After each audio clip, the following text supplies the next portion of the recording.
Na pentatlonu je sodelovalo 6 osnovnih šol v 5 disciplinah, v malem nogometu, odbojki, badmintonu, šahu in krosu.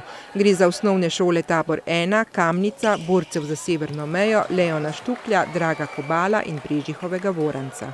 S kakšnim namenom je danes to tekmovanje ustvarjeno? To tekmovanje je danes z namenom, da naredimo nekaj malo drugače. Šolska športna tekmovanja potekajo skozi celo leto in so praktično po celi Sloveniji enaka, po enem ključu, ki ga predpiše država. Mi pa smo se odločili, da na koncu šolskega leta naredimo nekaj malo drugače. In to smo danes naredili, kar ste videli. Na tekmovanju je bil tudi priznani nogometaš Marcos Tavares, ki je mnogim nogometašem, ki šele začenjajo svojo pot, velik idol, saj z našim mariborskim odličnim nogometnim klubom dosega super rezultate.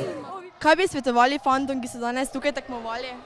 Jaz se svetujem, da lahko oni dobro trenirajo, da posluša svoj trener in da se sanja, lahko tudi se zgodi.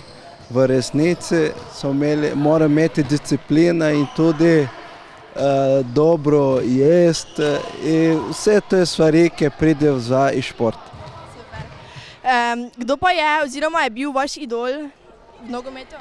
Ronaldinho Gaúcho, ki ima dolge lase, on je bil moj idol, tudi prijatelj, smo igrali skupaj, za mene on je bil najboljši nogometaš. Da je Maribor resnično veliko mesto športa, je poudaril tudi župan dr. Andrej Fištravec, ki pravi, da si šport zagotovo zasluži priložnost. Kateri so tisti 3 športi, ki si zaslužijo posebno priznanje, pohvalo? Pa težko bi samo 3 izpostavil, ampak zdaj na zadnje lete, kako je bilo v Ljudskem vrtu nogomet, tudi na področju tega nogometa dosti delamo, potem vsako leto smučanje, imamo svetovne prvake v mestu Olimpice, na Bristeniškem jezeru veslače, odbojkaše, 15-kratne teniške prvake na železničarju, predtem je Branik dal mimo Javševec, zmagovalko French Opena, tako da Maribor je športno mesto in težko bi izpostavil samo 3 športne panoge. Zanimalo nas je tudi, kaj bi bilo treba še izboljšati, sploh v letu, ko je Maribor evropsko mesto športa. Kaj mislite, da bi bilo treba v Mariboru narediti, da bi še šport bolj živel? Dejstvo je, da Maribor je športno mesto. Maribor se giba, torej Maribor želi športati, je pa res, da imamo infrastrukturo trenutno malo v težavah, da se kar precej denarja vlaga v to. In jaz mislim, da ti dotrajani objekti sigurno potrebujejo neke adaptacije in verjamem v to, da se bo to slej ko prej uredilo, da bomo imeli spet objekte takšne, kot si želimo.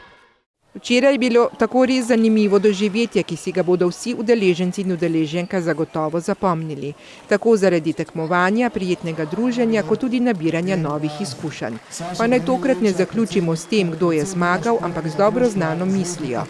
Ni važno zmagati, važno je sodelovati.